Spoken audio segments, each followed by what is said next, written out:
গ্রামের মেঠো পথে গুটি গুটি পায়ে হেঁটে চলেছি একাকী আমি। তো আমিটাকে সেটাই দেখার বিষয়।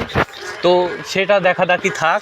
তো আমি এই মুহূর্তে তোমাদেরকে গ্রামের প্রাকৃতিক পরিবেশ দেখাচ্ছি বন্ধুরা।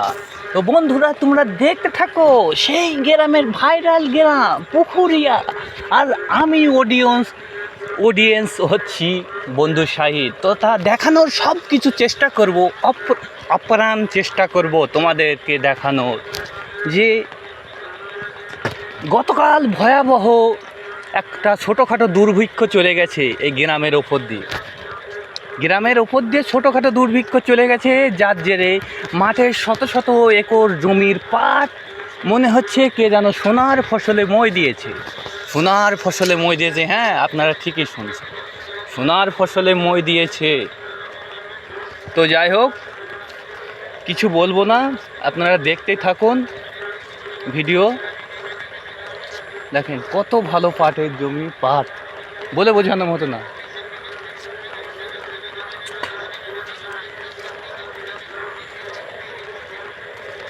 দেখেন, আমার কথা বিশ্বাস হচ্ছে আপনাদের?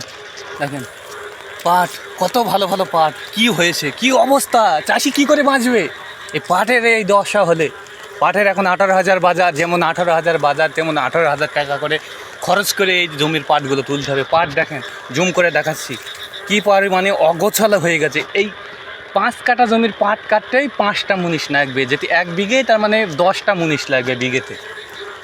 আপনারা মিলিয়ে নিতে পারেন এবছরে আমাদের, বিশেষ করে আমাদের যা ক্ষতি হয়েছে, কি বলবো, বলে বোঝানোর মতো না বা ভাষাতে প্রকাশ করার মতো না। এই জমিটার এই পাটটাই দেখেন, এই যে পাটটা, এই পাটটা দাঁড়িয়ে আছে, এটা গোড়ার থেকে ওপর থেকে দেখেন কতটা পরিমাণে হাইট।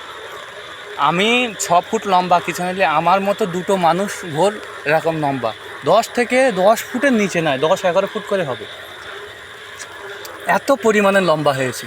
তো আলহামদুলিল্লাহ, এই ফসল দেওয়ার মালিক হচ্ছে সৃষ্টিকর্তা, আর আমরা হচ্ছি কর্মকর্তা। মানে আমরা কর্ম করি, তিনি আমাদের কর্মের ফল হিসাবে তিনি উপহার দিয়েছেন এটা পাটের জমি। তো বেশি কিছু বলবো না। মেঘলা আকাশ দেখতেই পাচ্ছ, চারিদিকে বৃষ্টি বৃষ্টি ভাব, মনে হচ্ছে ফের বৃষ্টি হতে পারে। তো যদিও বৃষ্টির পরিমাণ কম রয়েছে, সেজন্য এখানে পাট দেওয়া যাবে না। এখানে মূলত জল জমি, পাট দেওয়া যাবে না। এই দেখেন, আমি সেই বন্ধু শাহিদ, তথা হাস্যকর শাহিদ। তো ভিডিও যদিও আমি ভালোভাবে পারি না, তো কিছু মনে করবেন না বা মাইন্ড করবেন না। তো আরও সামনে কি কি হতে চলেছে দেখুন, আর তোমাদেরকে দেখাচ্ছি। তো গ্রামের পথে আজকে ভিডিও আমি মনে করে করব বলেই বা ভিডিও বানাবো বলেই এসেছি। তো পাটগুলো দেখেন কি পরিমাণে অগোছালো, যেদিকেই ঘোরাবেন। এই দেখেন ছাতি, এটা আমার ড্যাডের ছাতি, নিয়ে চলে এসেছি। এই দেখেন মেশিন, এদিকে জমি।